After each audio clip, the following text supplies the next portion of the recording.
नमस्कार दोस्तों, आज हम रसायन विज्ञान में एक नया पाठ पढ़ेंगे जो है उपसह संयोजन यौगिक या कोऑर्डिनेशन कंपाउंड। इसे हम संकुल यौगिक या संकर यौगिक भी कहते हैं। तो प्रश्न यह उठता है कि संकर यौगिक या संकुल यौगिक क्या होते हैं। देखिए, उसको समझने से पहले हमें समझना पड़ेगा द्विक लवण क्या होते हैं। तो देखिए, द्विक लवण ऐसे लवण होते हैं जो विलयन अवस्था में अपनी पहचान नष्ट कर देते हैं, खो देते हैं, किंतु ठोस अवस्था में अपनी पहचान को अस्थायी रूप में बनाए रखते हैं। इसे हम क्या कहते हैं? इसे ही हम द्विक लवण कहते हैं। अर्थात विलयन अवस्था में ये यौगिक अपने घटकों में वियोजित हो जाते हैं। अर्थात विलयन अवस्था में ये यौगिक अपने घटकों में वियोजित हो जाते हैं। अब इन्हें हम समझते हैं ये यौगिक क्या हैं और ये कैसे वियोजित होते हैं। अब यहाँ पे इनका पहला उदाहरण आपके सामने है। पहला उदाहरण है फिटकरी। फिटकरी को हम पोटाश एलम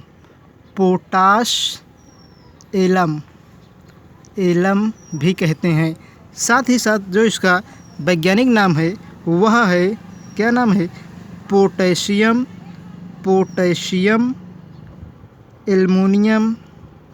एल्यूमिनियम सल्फेट, ये इसका वैज्ञानिक नाम है।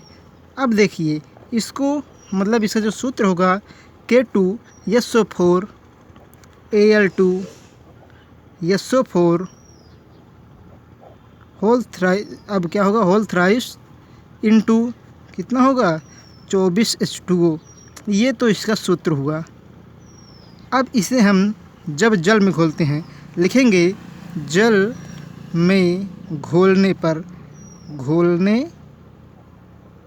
जब इसे हम जल में घोलते हैं तो यह अपने आयनों में टूट जाता है। मिलेगा आपको K प्लस Al3 प्लस क्या मिलेगा आपको? SO4 माइनस ये मिलेगा। तो आपने देखा द्विक लवण ऐसे यौगिक होते हैं या ऐसे लवण होते हैं जिनको या जिन्हें विलयन में घोलने पर वह आयनों में टूट जाते हैं। ये देखिए आपके सामने फिटकरी या पोटाश एलम, अर्थात इसको हम पोटेशियम एल्युमिनियम क्या कहते हैं? सल्फेट भी कहते हैं। इसको आपने देखिए, ये इसका सूत्र है। इसको आपने जल में घोला तो ये आयनों में टूट गए। ये पोटेशियम आयन है, एल्युमिनियम आयन है और ये सल्फेट आयन है। इसी का एक उदाहरण और हम देखते हैं जिसे हम दूसरा उदाहरण कहेंगे। और यहाँ पे होगा मोहर लवण या इसका जो वैज्ञानिक नाम है वह है अमोनियम। देखिए, उसका नाम है फेरस अमोनियम सल्फेट। क्या है? Ferrous ammonium sulphate. ये इसका वैज्ञानिक नाम है, फेरस अमोनियम सल्फेट। इसका जो सूत्र होता है आपका होगा FeSO4। उसके बाद आपका होगा NH4 होल ट्वाइस SO4 और क्या होगा? प्लस यहाँ पे होगा आपका, या इंटू में कर देंगे आप, 6H2O होगा। क्या होगा? 6H2O होगा। तो आपने इसको देखा। जब इसको हम जल में घोलेंगे लिखेंगे हम जल में घोलने पर जब इसे हम जल में घोलेंगे तो यह Fe प्लस आयन में, उसके बाद NH4 प्लस आयन में तथा किसमें? SO4 ट्रिपल माइनस आयन में वियोजित हो जाता है। तो हमने अब पूरी तरह से समझ लिया कि द्विक लवण ऐसे यौगिक होते हैं जिनको जल में घोलने पर वे आयन में वियोजित हो जाते हैं, अर्थात अपनी पहचान को खो देते हैं। इन्हें हम द्विक लवण ये यौगिक कहते हैं।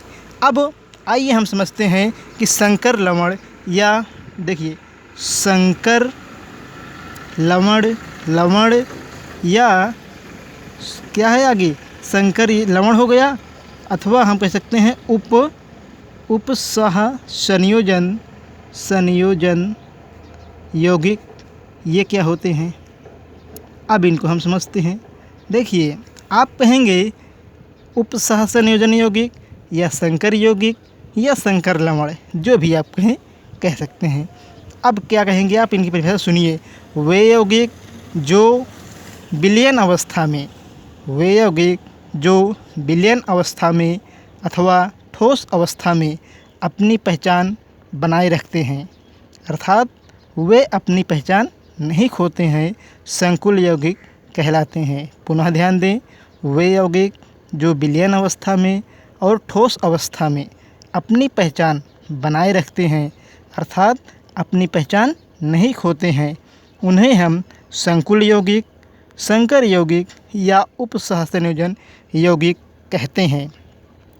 इनकी एक परिभाषा दूसरी भी हो सकती है, अथवा मतलब परिभाषा में आप कहेंगे जो दूसरी परिभाषा है वह क्या होगी, अथवा में इनकी दूसरी जो परिभाषा होगी उसमें आप कहेंगे वे यौगिक या हेडिंग बनाएंगे आप संकुल यौगिक, संकुल यौगिक। अब आप कहेंगे संकुल यौगिक ऐसे यौगिक होते हैं, संकुल यौगिक ऐसे यौगिक या वे यौगिक होते हैं जो लिगेंड तथा केंद्रीय धातु परमाणु से मिलकर बने होते हैं। पुनः ध्यान दें, संकुल यौगिक ऐसे यौगिक होते हैं जो लिगेंड तथा केंद्रीय धातु परमाणु से मिलकर बने होते हैं। क्या कहलाते हैं, संकुल यौगिक कहलाते हैं। इनको हम कई नाम देते हैं, ये आपको बार बार इसलिए बता रहे हैं कि आप कन्फ्यूजन में ना आए, आपको कोई समस्या ना हो। इन्हें हम उपसहसंयोजन यौगिक, संकर यौगिक आदि नाम से पुकारते हैं। तो आइए हम इसे समझते हैं। अब आपके सामने एक यौगिक है, यहाँ पर मान लीजिए क्या है, यहाँ पर आपके सामने है CONH3 6 बार। तो ये आपके सामने एक उपसहसंयोजन यौगिक है। अब इसमें बताना है कि लिगेंड कौन है, कौन केंद्रीय धातु परमाणु है। तो आइए हम इनको समझते हैं। देखिए, CO कोबाल्ट जो है वह क्या होगा, लिगेंड होगा। आप कहेंगे यहाँ पर जो कोबाल्ट है वह कहाँ पर है, बीच में है, बीच अर्थात सेंटर पर है। तो इसे हम केंद्रीय या सेंट्रल, इसे हम सेंट्रल मेटल एटम कहते हैं।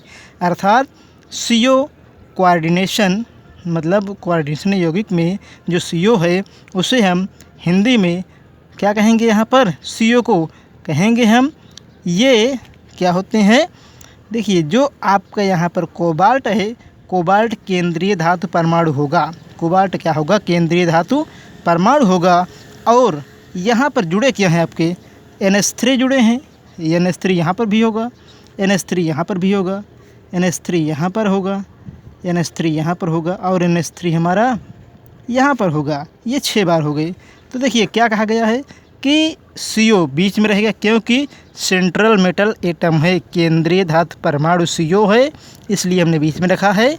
और जो CO से जुड़े हुए हैं, CO से अटैच हैं, लगे हुए हैं, इन्हें हम क्या कहते हैं, इन्हें हम लिगेंड कहते हैं। आइए हम इन्हें कुछ उदाहरणों द्वारा पुनः समझते हैं। तो इसमें हम देखेंगे आपके सामने जो उदाहरण है FeCN6। क्या है, FeCN6।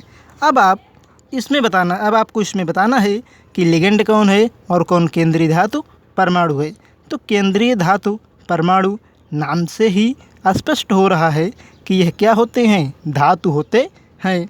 तो Fe क्या है, मेटल है, अर्थात आप इसे कहाँ रखेंगे, सेंटर में रखेंगे, बीच में रखेंगे।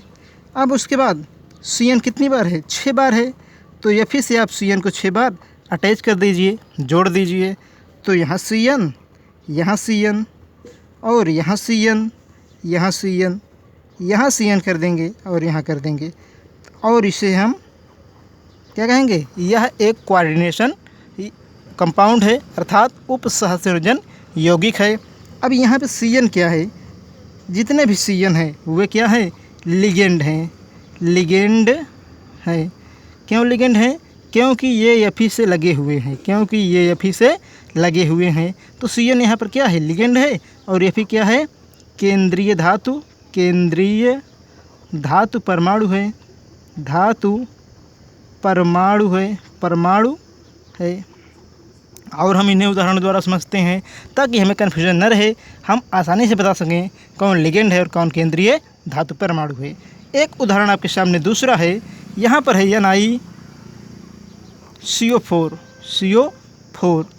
अब इसमें आपको बताना है कौन लिगेंड है, कौन केंद्रीय धातु परमाणु है। तो देखिए Ni क्या है, मेटल है, एक धातु है, इसे आप बीच में कर देंगे, ये क्या हो गया, केंद्रीय धातु परमाणु हो गया। अब उसके बाद क्या बचा है, CO, CO, CO, CO। तो ये क्या हो गया आपकी, ये जो CO है आपका, ये लिगेंड है, लिगेंड, और ये क्या है आपका, केंद्रीय धातु परमाणु है। ये क्या है आपका, केंद्रीय धातु परमाणु है। इसलिए आप यहाँ लिख सकते हैं केंद्रीय धातु परमाणु, परमाणु। तो आपने ये देखा, तो आपको ये समझ में आ गया होगा। एक उदाहरण के द्वारा हमने इसे नहीं बल्कि अनेक उदाहरण द्वारा समझा। अब यहाँ पर जिसको जो समस्या न समझ में है कमेंट बॉक्स में आप लिखेंगे। अब आगे हम बढ़ेंगे अगले क्रम में और कुछ महत्वपूर्ण तथ्य को हम समझ लेंगे।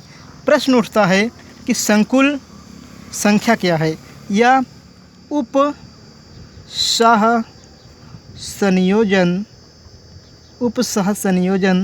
संख्या क्या है। प्रश्न क्या उठता है, उपसह संयोजन संख्या क्या है। तो एक बात ध्यान देना, किसी भी संकुल यौगिक में जितना लिगेंड जुड़ा होगा, किसी भी संकुल यौगिक में जितना लिगेंड जुड़ा होगा वही उसकी उपसह संयोजन संख्या होगी।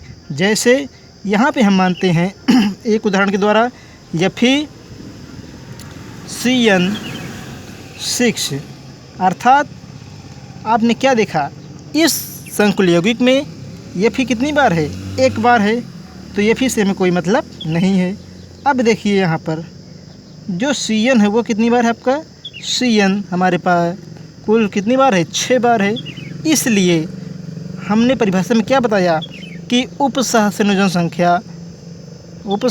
संख्या में एक बात ध्यान देंगे आप कि किसी भी यौगिक में, किसी भी उपसह संयोजन यौगिक में जितने लिगेंड होंगे वही क्या होंगे, वही उसकी उपसह संयोजन संख्या होगी। तो इसमें कितने लिगेंड है, 1 2 3 4 5 6। तो इस यौगिक की उपसह संयोजन संख्या क्या होगी, इस यौगिक की उपसह संयोजन संख्या कितनी होगी, संख्या 6 होगी। उसी प्रकार देखा जाए यहाँ पर NiCO4, तो देखिए NiCO4 में हो क्या रहा है, Ni मतलब केंद्रीय धातु परमाणु है। आप देखिए CO कितनी बार जुड़ा है, 4 बार। तो कहेंगे आप CO क्या है, यहाँ पर CO हमारा लिगेंड है। तो जितनी बार लिगेंड किसी भी उपसह संयोजन यौगिक में, किसी भी उपसह संयोजन यौगिक में लिगेंड जितनी बार जुड़ा रहेगा वही उसकी उपसह संयोजन संख्या होगी। तो इसमें उपसह संयोजन संख्या कितनी है, इसमें है हमारी उपसह संयोजन संख्या, उपसह संयोजन संख्या 4। तो ये आपको समझ में आ गया है। फिर हम आगे पढ़ेंगे, इसी में एक भाग और है, संकुल क्षेत्र क्या है।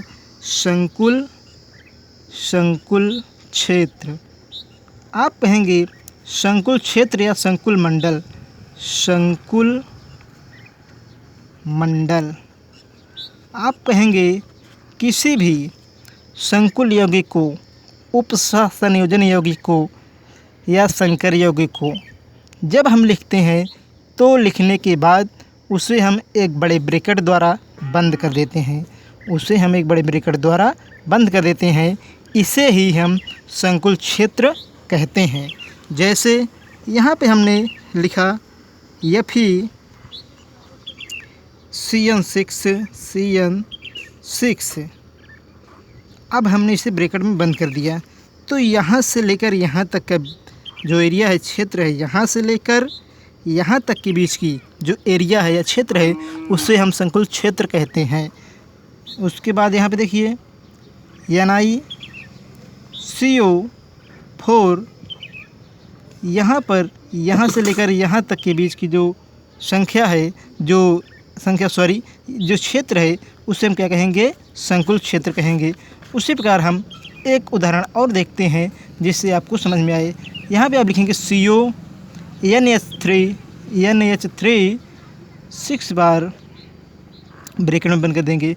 तो ये इतना जो स्पेस है, जो क्षेत्र है, यही क्या है? उपसहसंयोजन संख्या हमने पढ़ लिया है। यही क्या है? यही है आपका संकुल क्षेत्र। तो आप कहेंगे कि संकुल क्षेत्र किसी यौगिक को लिखने के बाद उसे हम एक बड़े ब्रैकेट में बंद कर देते हैं और उस बड़े ब्रैकेट के अंदर जितना भी स्पेस या जगह होती है उसे हम संकुल क्षेत्र कहते हैं। अब आइए हम आगे पढ़ते हैं कुछ महत्वपूर्ण तथ्य। देखिए, इसमें है आपका संकुल यौगिक बनाने की विधियाँ। संकुल यौगिक बनाने की विधियाँ। संकुल यौगिक बनाने की विधियाँ। देखिए, संकुल यौगिक बनाने की विधियाँ क्या क्या हैं। तो आप कहेंगे पहला क्या है? जलीय विलयन में कॉपर सल्फेट को अमोनिया के जलीय विलयन के साथ क्रिया कराने पर क्या बनता है?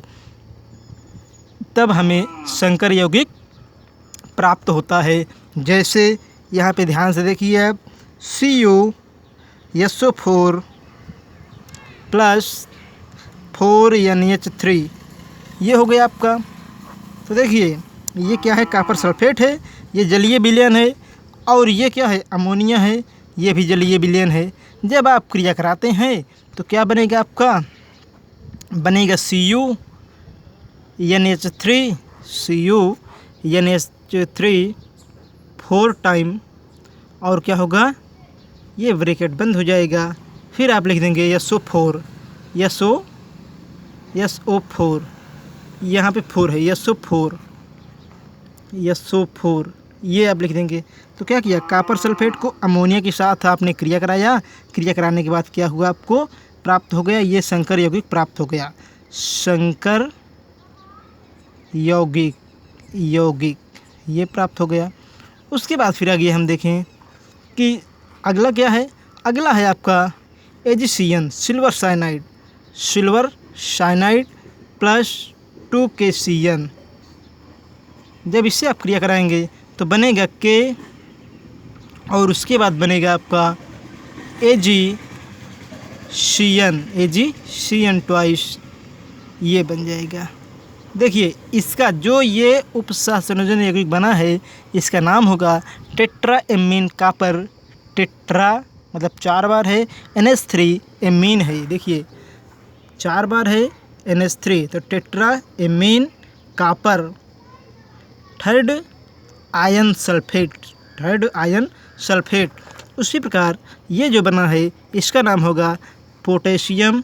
के है यहाँ पर, पोटेशियम डाइसाइनो। डाई मतलब 2 बार, साइनो मतलब CN, तो डाइसाइनो क्या है? Argentate, first ion.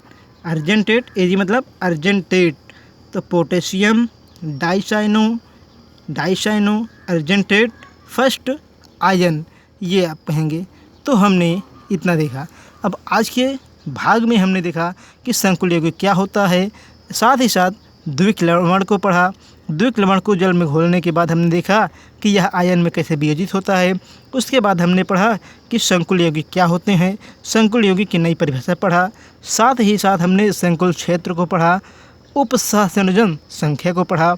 उसके बाद हमने पढ़ा संकुल यौगिक बनाने की विधियाँ। तो आज की वीडियो में हमने बहुत कुछ पढ़ा है। आगे अगले वीडियो में आपको नई चीज़ देंगे, जो ना समझ में आए उसे आप पूछिए। धन्यवाद।